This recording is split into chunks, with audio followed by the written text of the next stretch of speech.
જય શ્રી કૃષ્ણ વિદ્યાર્થી મિત્રો, આપણે આના પહેલાના લેક્ચરની અંદર નવગ્રહ વિશેની માહિતી મેળવી લીધી.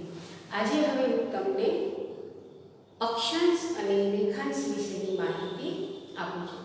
હવે પૃથ્વી પર આપણે ભણ્યા હતા કે પૃથ્વીના ગોળાની ઉપર ઊભી અને આડી લાઈનો દોરેલી છે. હકીકતની પૃથ્વી જે સાચી છે એના ઉપર તો લાઈન દોરી શકાતી નથી, એટલે આ એક કલ્પના કરવામાં આવી છે, કારણ કે એના પાછળ આપણને ઘણી બધી બાબતો જાણવા મળે છે, એના ઘણા બધા ઉપયોગો છે. તો હવે અક્ષાંશ અને રેખાંશ કોને કહેવાય એની માહિતી આપણે મેળવીએ. સૌથી પહેલાં જો મેં અહીંયા અક્ષાંશ અને રેખાંશ દોરીને રાખેલા છે, તો આ જે આડી રેખા છે એને અક્ષાંશ વૃત્ત કહેવામાં આવે છે. આ જે અક્ષાંશ વૃત્ત છે એ મુખ્ય 5 વૃત્ત છે. સૌથી વચ્ચે પૃથ્વીનો ગોળો લઈએ તો સૌથી વચ્ચે ફૂલેલો છે, એમાં સૌથી મધ્યની જે રેખા છે એને વિષુવવૃત્ત કહેવામાં આવે છે. હવે આપણે ઉપર આડી અક્ષાંશ રેખા દોરતા જઈએ તો જેમ જેમ ઉપર દોરતા જઈએ એમ લીટી નાની નાની થતી જાય. એ જ રીતે નીચે પણ એ રીતે અક્ષાંશ દોરતા જશું તો લીટી નાની નાની થતી જશે. એટલે ટૂંકમાં કહેવાનું એમ કે જેમ અક્ષાંશ ઉપર જતા જાય એ નાના નાના થતા જાય અને નીચે આવતા જાય એ પણ નાના નાના થતા જાય. તો આ સૌથી મોટો વૃત્ત ગણવામાં આવે છે, જેનું નામ છે વિષુવવૃત્ત. અને હા, અક્ષાંશ વૃત્ત સંપૂર્ણ ગોળ છે, આખી પૃથ્વીને ફરતી ગોળ લાઈન દોરવામાં આવેલી છે. હવે એ જ રીતે આ જે વિષુવવૃત્ત છે એને આપણે 0 નંબર આપી દઈએ તો એ બને છે સૌથી પહેલા નંબરનું. પછી જેમ જેમ જઈએ એમ 90 વૃત્ત દોરેલા છે ઉપર અને 90 વૃત્ત દોરેલા છે નીચે. કુલ મળીને 90 180 વચ્ચેનો આ એટલે 181 અક્ષાંશ વૃત્ત પૃથ્વી પર દોરેલા છે. એ જ રીતે આ ઊભા છે એ રેખાંશ વૃત્ત કહેવામાં આવે છે. તો રેખાંશ વૃત્ત અર્ધગોળ છે. ઉત્તર ધ્રુવથી લઈ અને દક્ષિણ ધ્રુવ સુધી જ અડધી દોરેલી રેખા છે. એટલે આખી પૃથ્વીમાં દોરો એટલે ઘણા બધા દોરવા પડે, તો એની સંખ્યા છે 360. તો આવી રીતે પૃથ્વી ઉપર 181 અક્ષાંશ વૃત્ત છે અને 181 અક્ષાંશ વૃત્ત છે, 360 રેખાંશ વૃત્ત દોરેલા છે. હવે અગત્યના જેમ વિષુવવૃત્તથી ઉપર જઈએ એમ આ કર્કવૃત્ત એ પણ મહત્વનું છે, જો અમે ઘાટી લાઈનથી દર્શાવેલો છે. 23.5 અક્ષાંશ ઉપર જઈએ એટલે કર્કવૃત્ત આવશે. વળી 23.5 ઉપર કહીએ 66.5 ઉપર જઈએ એટલે ઉત્તર ધ્રુવ વૃત્ત આવશે. નીચે એ જ રીતે વિષુવવૃત્તથી નીચે 23.5 મકર વૃત્ત આવશે અને એનાથી નીચે દક્ષિણ ધ્રુવ વૃત્ત આવશે. આ 5 અગત્યના વૃત્ત બને છે. પણ એ જ રીતે આ જે રેખાંશ છે એ 2 છે. આપણને અહીંયા જે દેખાય છે એને ગ્રીનિચ રેખા કહેવાય છે.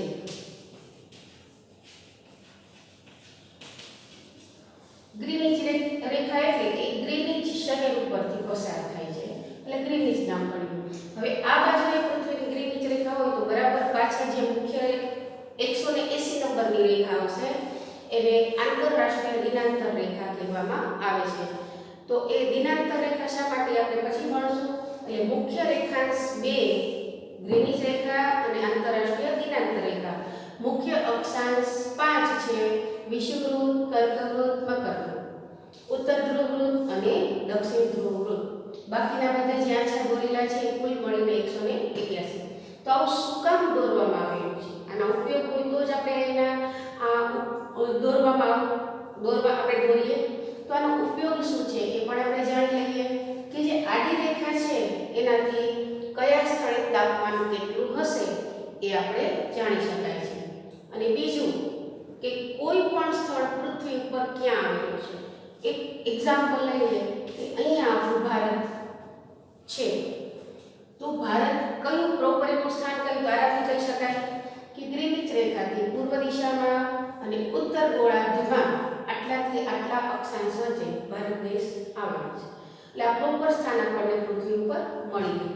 એ જ રીતે આ જો જેટલી રેખા છે અહીંયા જો સૂર્ય હોય તો દરેક રેખા એક પછી એક સૂર્યની સામેથી પસાર થતી જશે, કારણ કે પૃથ્વી ફરે છે ને, એટલે એના કારણે દિવસ રાત થાય છે. તો એના કારણે આપણે રેખાંશના આધારે કઈ જગ્યાએ કેટલા વાગ્યા હશે એ સમય આપણે જાણી શકાય છે.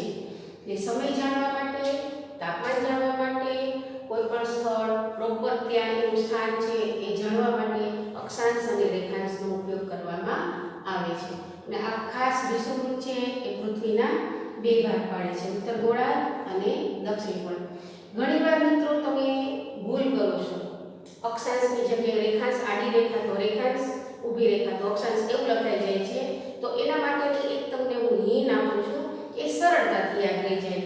મિત્રો, આડી રેખા છે એ અક્ષાંશ છે અને 181 છે.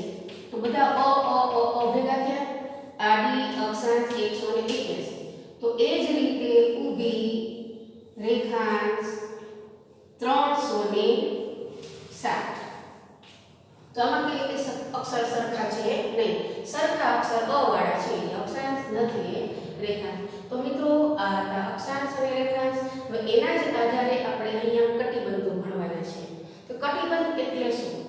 આમ કટિબંધ એટલે પૃથ્વીના કોઈ પણ સ્થળ ઉપર કેટલું તાપમાન હોય છે એ જાણવા માટે આવા કટિબંધો દોરવામાં આવેલા છે.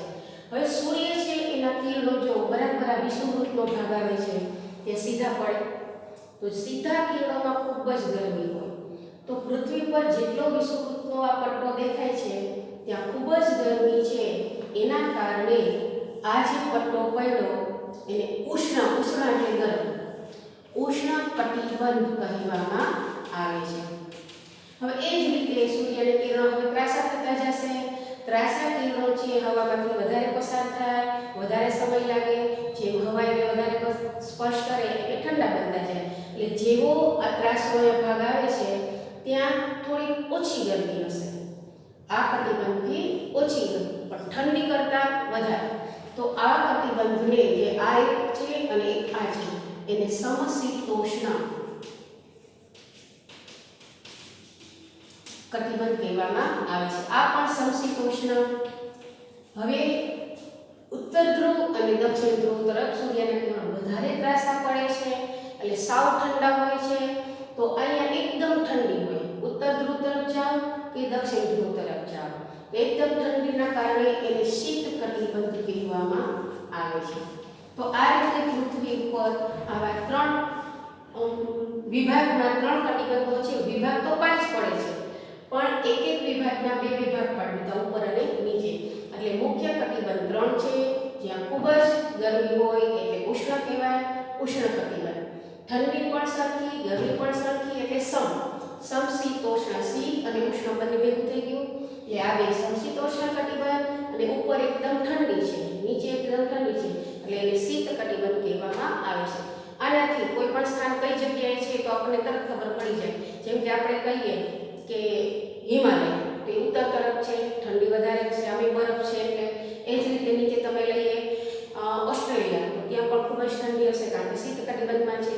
તો આવી રીતે તાપમાન જાણવા માટે, ઠંડી ગરમીનું માપ જાણવા માટે આપણે આ કટિબંધોનો ઉપયોગ કરીએ છીએ. તો હવે આપણે આના પછીનું લેક્ચર પછી ભણશું, ત્યારે આપણે ગ્રહણો વિશે ભણશું. જો મિત્રો, આજે મેં તમને કીધું હતું એમ 180 નંબરની જે રેખા છે એ આ જે તમને વાકી ચૂકી રેખા દેખાય છે એ 180 નંબરની રેખાંશ છે. એને આંતરરાષ્ટ્રીય દિનાંતર રેખા કહેવામાં આવે છે. ઇંગ્લિશમાં એને કહીએ તો ઇન્ટરનેશનલ ડેટ લાઇન છે. હવે આ એનો અર્થ શું થાય? તો કે દિવસ રાતમાં આપણે તારીખ કેવી રીતે બદલે?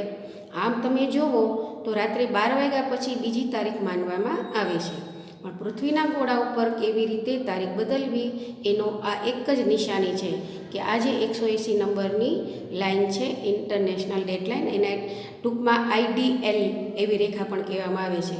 તો IDL રેખા જ્યારે પસાર થાય છે ત્યાર પછી જ તારીખ બદલે છે. હવે જો મિત્રો, તમને અહીંયા બધો સાગર દેખાય છે અને લખ્યું છે પેસિફિક મહાસાગર. તો આ રેખા છે એ પેસિફિક મહાસાગરમાંથી પસાર થાય છે. એ જ્યારે ભેગ મહાસાગર પરથી પસાર થાય ત્યાર પછી લાઈન બદલે. હવે આ રેખા વાંકી ચોકી કેમ છે? બધી રેખા તો સીધી છે. એનું કારણ બતાવો કે જો તમને એક અહીંયા એક ટાપુનું નામ દેખાય છે, એક નીચે ટાપુનું નામ દેખાય છે, એવા અમુક ટાપુઓ છે એ રેખાની બરાબર ઉપર જ આવેલા છે. તો થશે શું? અહીંયા હું તમને એક નિશાની બતાવું કે અહીંયા એક નિશાની છે. અહીંયા અત્યારે ટૂંકમાં આજની તારીખ લઈએ તો એક્ઝામ્પલ આજે 17 તારીખ છે. અહીંયા 17 તારીખ છે. હવે આ પૃથ્વીની રેખાઓ તો ફરતી જ રહેશે. તો અહીંયા હવે રેખા ફરી ગઈ તો તારીખ બદલી જાય, તો 17માંથી 18 થઈ ગઈ. તો શું એક જ ટાપુ ઉપર એક જ દિવસ 2 તારીખ હોઈ શકે ખરી? આવું ન બને. એટલે આ રેખાને વાંકી ચૂકી દોરવામાં આવી છે. એટલે જે ટાપુ ઉપર રેખા પસાર થતી હોય એને જમણી બાજુ દોરવામાં આવી છે. પરિણામે એ આખી રેખા વાંકી ચૂકી દોરાય છે. ફરી એકવાર કે આ પૃથ્વી તો સતત આમ ફરતી જ રહેશે. જ્યારે એ આ આપણી તરફ આવી ત્યારે અહીંયા 16 તારીખ પૂરી થઈને 17 તારીખ ચાલુ થાય છે. તો અહીંયા જેટલા દેશો આવે એ 17 તારીખ ચાલુ થઈ ગઈ. પણ પૃથ્વી ઉપર આ રેખા ઉપર કોઈ પણ ટાપુ ઉપર એક જ દિવસે 2 તારીખ ભેગી ન થાય. એટલા માટે આ રેખાને વાંકી ચૂકી દોરવામાં આવી છે. એટલે એની તારીખ બદલે છે એટલે એનું નામ પડી ગયું ઇન્ટરનેશનલ ડેટ લાઇન. જય શ્રી કૃષ્ણ મિત્રો. હવે આજે આપણે સૂર્યગ્રહણ અને ચંદ્રગ્રહણ વિશે માહિતી મેળવવાની છે. તો આ ગ્રહણ કઈ રીતે થાય? ગ્રહણ હવે આપણે એક વાર સમજી લીધી કે પૃથ્વીને એક ઉપગ્રહ છે ચંદ્ર. એટલે એ પૃથ્વીની સાથે સાથે ખૂબ નજીક છે. એટલે એ પૃથ્વીને ગોળ ગોળ ફરે, પૃથ્વી સૂર્યને ગોળ ગોળ ફરે. તો આ ત્રણેયની પ્રક્રિયા એક સાથે ચાલુ જ હોય છે. તો ક્યારેક તેવું બને ને કે જ્યારે પૃથ્વીની આસપાસ ચંદ્ર ફરતો હોય તો પૃથ્વી અને સૂર્યની વચ્ચે ચંદ્ર આવી જાય છે. ત્રણેય એક જ સીધી લાઈનમાં આવી જાય. તો આવા સમયે બનશે શું કે સૂર્યના જે પ્રકાશ પડતો હોય એ પૃથ્વી પર આપણને પ્રકાશ મળતો હોય, પણ એ સમયે ચંદ્ર પૃથ્વી અને સૂર્યની વચ્ચે આવી ગયો. આવું થોડા સમય રહેશે, કારણ કે બધા ફરે જ છે એટલે થોડા સમય પૂરતી જ આ પરિસ્થિતિ રહે. તો જ્યાં સુધી ચંદ્ર વચ્ચે હશે ત્યાં સુધી સૂર્યનો પ્રકાશ પૃથ્વી ઉપર પડશે નહીં. તો આને સૂર્યગ્રહણ કહેવામાં આવે છે. તો આવી પરિસ્થિતિમાં શું બનશે કે જ્યાં સુધી પૃથ્વીની આડે ચંદ્ર છે ત્યાં સુધી જેટલા ભાગમાં ચંદ્ર આડો આવે છે એટલા ભાગમાં અજવાળું પડશે નહીં. તો આને કહેવામાં આવે છે સૂર્યગ્રહણ. અને એનો એક ખાસ નિયમ છે, સૂર્યગ્રહણ હંમેશા અમાસના દિવસે જ હોય. અને મિત્રો આ તમને યાદ કરાવી દઉં કે આ રવિવારે અમાસનો દિવસ છે અને સૌથી લાંબુ એવું ગ્રહણ છે. સવારે 10 વાગે ચાલુ થશે તો લગભગ 1:30 વાગ્યા સુધીનું આ ગ્રહણ છે. તો આ રીતે ચંદ્ર આડો આવવાથી સૂર્યનો પ્રકાશ પૃથ્વીને મળતો નથી. પરિણામે સૂર્યગ્રહણ થાય છે. ફરવાની પ્રક્રિયા ચાલુ છે એટલે થોડા સમયમાં ચંદ્ર પાછો ફરતો ફરતો દૂર નીકળી જશે. તો જે ભાગમાં સૂર્યનો પ્રકાશ નથી મળતો એ ભાગમાં હવે પ્રકાશ મળવા લાગશે. અને હા, પૃથ્વી ઉપર જે આ દિશામાં જે દેશ હશે એને જ ગ્રહણ લાગુ પડે. પૃથ્વી ઉપર કોઈ પણ બીજા જગ્યાએ જે દેશ હશે એને ગ્રહણ લાગુ પડતું નથી. એટલે તમે ઘણીવાર ટીવીમાં, રેડિયોમાં કે કેલેન્ડરમાં કે કોઈને વાત કરતા સાંભળ્યા હશે, ના ગ્રહણ છે પણ આપણે ભારતમાં નથી દેખાવા. કારણ કે આવી પરિસ્થિતિ તો ઘણીવાર થતી હોય, પણ જે દેશની અંદર આવી પરિસ્થિતિ બનતી હોય એ દેશમાં ગ્રહણ લાગુ પડે છે. હવે એનાથી વિપરીત પરિસ્થિતિ કે ચંદ્રગ્રહણ કોને કહેવામાં આવે. તો આ જ રીતે ત્રણેયની પ્રક્રિયા પૃથ્વીની આસપાસ ચંદ્ર ફરે છે અને બંને સૂર્યની આસપાસ ફરે છે. તો આ પ્રક્રિયા તો હંમેશા ચાલુ જ રહેવાની છે. પણ આનાથી ઉલટી એ પરિસ્થિતિ આવશે કે અહીંયા ચંદ્ર એક બાજુ આવી ગયો અને પૃથ્વી વચ્ચે આવી ગઈ. તો હવે બને છે એવું કે સૂર્યનો પ્રકાશ પૃથ્વી આડી છે એટલે ચંદ્રને મળતો નથી. એટલે હવે આપણને આ ચંદ્ર દેખાશે નહીં. અને આ પરિસ્થિતિનો નિયમ છે કે હંમેશા ચંદ્રગ્રહણ પૂનમની રાત્રે જ હોય છે. એટલે રાત્રે ચંદ્ર નીકળે ત્યાં આપણને દેખાતો નથી. એટલે પૃથ્વીનો અંધકાર ચંદ્ર ઉપર પડે છે એટલે એ ચંદ્ર આપણને દેખાતો નથી. આવી પરિસ્થિતિને ચંદ્રગ્રહણ કહેવામાં આવે છે. હવે વાત એવી છે કે સૂર્ય મોટો છે, ચંદ્ર નાનો છે. તો અહીંયા ચંદ્રના પ્રકાશ થોડાક વિભાગમાં પડે છે. ચંદ્ર નાનો છે ત્યાંથી સૂર્યને અહીંયા ઢાંકી શકશે નહીં, એટલે આખા પૃથ્વી ઉપર આવી ઘટના બનતી નથી. તો આ જ્યારે ચંદ્ર પૃથ્વીની આડે આવે તો સૂર્યગ્રહણ, પૃથ્વી ચંદ્રની આડે આવે છે તો ચંદ્રગ્રહણ કહેવામાં આવે છે. સૂર્યગ્રહણ હંમેશા અમાસની દિવસે હોય, ચંદ્રગ્રહણ હંમેશા પૂનમની રાત્રે જ હોય છે. ટૂંકમાં ગ્રહણ એટલે પડછાયાની પરિસ્થિતિ. અહીંયા ચંદ્રનો પડછાયો પૃથ્વી ઉપર પડે છે, અહીંયા પૃથ્વીનો પડછાયો ચંદ્ર પર પડે છે. મિત્ર, હવે આપણે આ પાઠને અહીંયા પૂર્ણ કરીએ છીએ. અહીંયા હવે આ પાઠ પૂર્ણ. તો આખા સૂર્યગ્રહણ, ચંદ્રગ્રહણ એની ઘટના તમારે આકૃતિ સાથે વર્ણવવાની છે તમારી નોંધબુકમાં. એ ઉપરાંત આપણે આગલા લેક્ચરની અંદર સમશીતોષ્ણ કટિબંધ, ઉષ્ણ કટિબંધ અને શીત કટિબંધ જે આખી આકૃતિ દોરેલી છે તમારે 51 અને 52 પેજ ઉપર છે. તો એ 50, 51 અને 52 એ તમારે આકૃતિ દોરી અને સમજૂતી લખવાની છે.